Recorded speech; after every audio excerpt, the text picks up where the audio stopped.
Good morning, ladies. Today we are looking at percentage purity. Now, not all substances are always 100% pure. In other words, it doesn't always consist of just one substance. There could be impurities present as well. And we want to be able to work out the percentage purity of a substance. This is the formula that we'll use.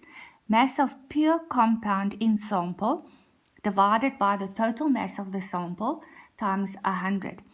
Now, activity 8.3 on page 177 is an example of how we would go about to do this.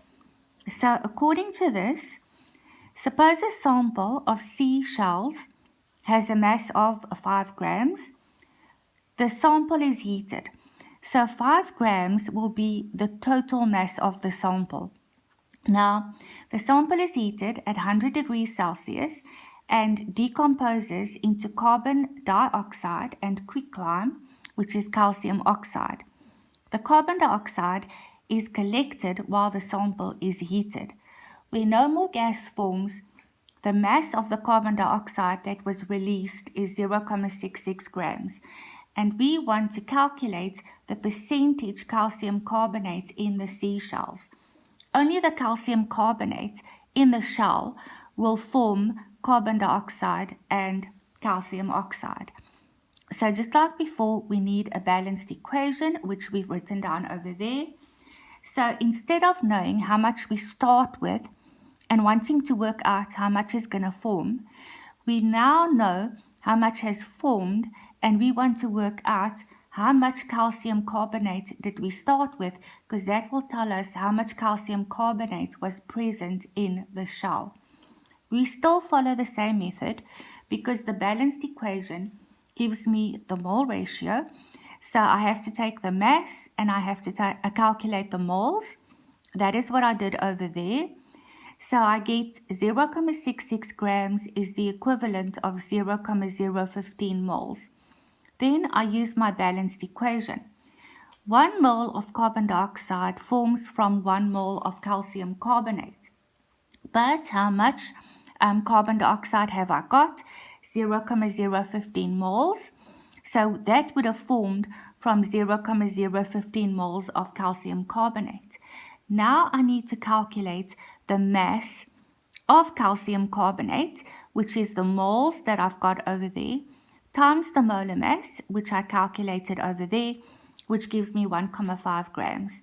So that means out of the 5 grams of shell, there was actually only 1.5 grams of calcium carbonate. So over here, mass of pure compound, 1.5, I calculated that over there, divided by the 5 that was given, and I get an answer of 30%. So the percentage calcium carbonate in the shell was 30%. Exercise 8.11, page 178 is where you are going to try to do this. And the answer for that I'll post tomorrow. Then the last thing we have to look at, volume relationships in gaseous reactions. And for that, we're going to go through the worked example on page 180. Ammonium nitrate undergoes thermal decomposition to produce only gases. And again, we need a balanced reaction, and that is what we've got over here. So the ammonium nitrate, thermal decomposition, in other words, it's heated. It forms nitrogen gas, water or steam, and oxygen gas. And this is our question.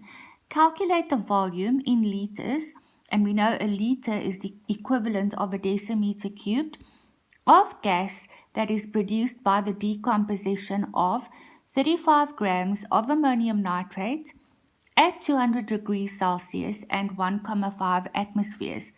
So I don't need to calculate specifically how much of each gas is going to form in this question.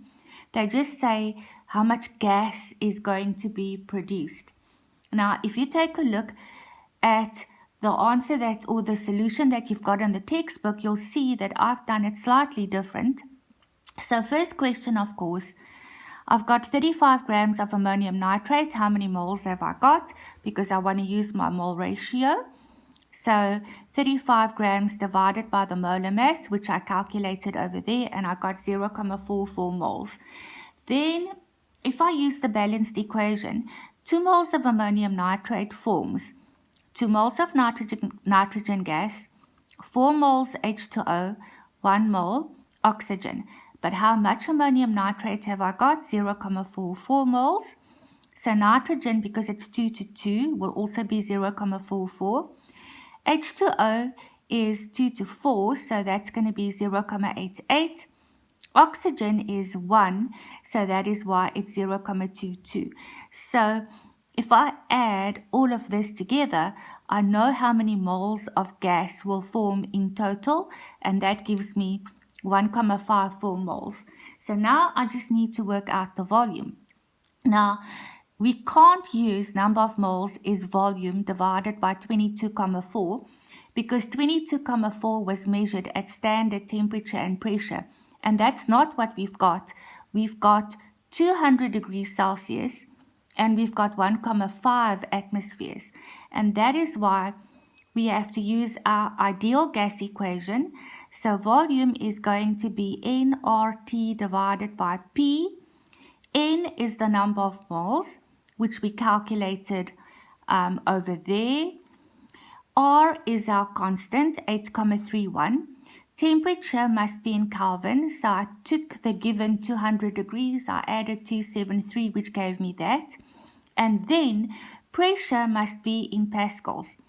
Now I know that 1 atmosphere is equal to 101.3 kilopascals or 101,300 pascals. But I don't just have 1 atmosphere, I've got 1.5. And in the textbook, they actually forgot to do that. They just used 1 atmosphere. So I should really say 1.5 times 101,300. I do the calculation, I get the volume. It's the ideal gas equation, so volume is going to be in meters cubed. The question specifically asked for liters. So I have to convert the meters cubed to decimeters cubed by multiplying by 1,000. I get so many decimeters cubed, which is the equivalent of liters, and that will be the answer.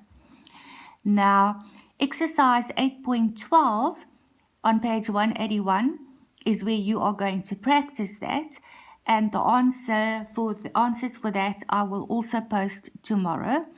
Since we have gotten to the end of a section, there's also chapter 8 revision questions on page 182, which I'm going to ask you to do, which I'll post the answers for on Monday. So tomorrow, we won't start with a new section yet. I'll give you time to do all these questions. And then just like before, right at the end of the section, there are some exam practice questions, which once again you can do in your own time, and we'll do that as a revision once we are back at school. So for tomorrow, it's the 2 exercises, and that's it. I'll post the answers, and on Monday, we'll start with a new section, and I'll post the answers for this chapter 8 revision questions. Thank you, ladies.